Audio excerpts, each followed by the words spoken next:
नमस्कार, घटना चक्र बुक वीडियो के इस शैक्षणिक मंच पर आपका स्वागत है। हमारा उद्देश्य है ज्ञान को सरल, स्पष्ट और सुलभ रूप में आप तक पहुंचाना।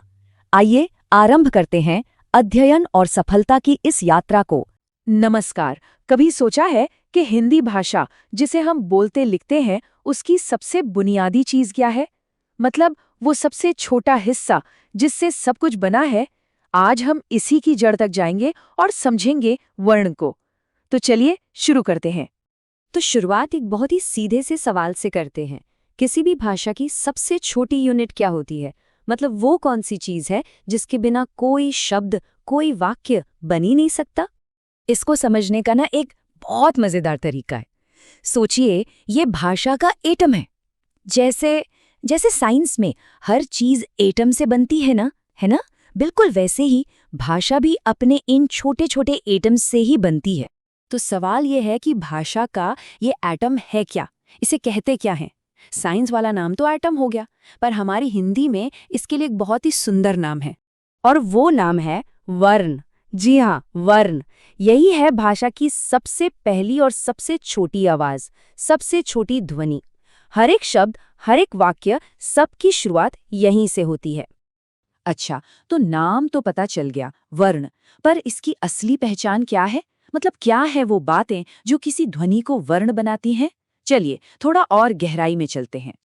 देखिए, इसकी सबसे पहली और सबसे बड़ी खूबी ये है कि ये ध्वनि की सबसे छोटी इकाई है।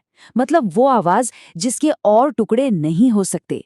जब हम कुछ बोलते हैं तो वो जो सबसे छोटी सी साउंड निकलती है ना, बस वही वर्ण है।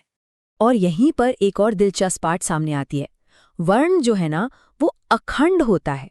अखंड यानी जिसे और तोड़ा नहीं जा सकता। बिल्कुल हमारे एटम वाले उदाहरण की तरह। ये अपने आप में पूरा है, इसे और छोटे हिस्सों में बांटना मुमकिन नहीं है। ठीक है, तो अब हमें यह पता है कि वर्ण क्या है, पर कहानी यहीं खत्म नहीं होती। इन वर्णों के भी कह सकते हैं कि दो बड़े बड़े परिवार हैं। अब हम इन परिवारों से मिलेंगे। हाँ, बस दो। और मजे की बात यह है कि पूरी की पूरी हिंदी भाषा इन्हीं दो परिवारों के सदस्यों से मिलकर बनी है। बस ये दो टाइप समझ लिए तो समझिए भाषा की चाबी हाथ लग गई। तो ये दो परिवार हैं, स्वर और व्यंजन। इनको पहचानना बहुत आसान है। स्वर वो आवाजें हैं जो बिना किसी रुकावट के मुंह से निकलती हैं, जैसे अ, आ, ई।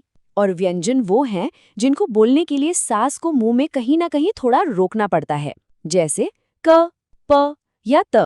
तो बस इतनी सी बात याद रखनी है। हिंदी में जितने भी वर्ण हैं वो या तो स्वर की टीम में हैं या व्यंजन की टीम में। इन्हीं दो परिवारों पर हमारी पूरी भाषा की इमारत खड़ी है।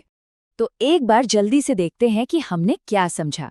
हम चले थे ध्वनि से, वहां से पहुंचे उसकी सबसे छोटी इकाई यानी वर्ण तक, और फिर हमने देखा कि वर्ण के दो बच्चे हैं, स्वर और व्यंजन।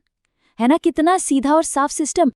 अब सबसे जरूरी सवाल, हमारे पास ये बिल्डिंग ब्लॉक्स तो आ गए, स्वर और व्यंजन, पर ये आपस में जुड़ते कैसे हैं? इनसे कुछ बनता कैसे है? ये भाषा की पहेली का अगला और शायद सबसे दिलचस्प हिस्सा है। तो सोचने वाली बात यही है, इन स्वरों और व्यंजनों को मिलाकर शब्द कैसे गढ़े जाते हैं। भाषा की कहानी में अगला पड़ाव यही है।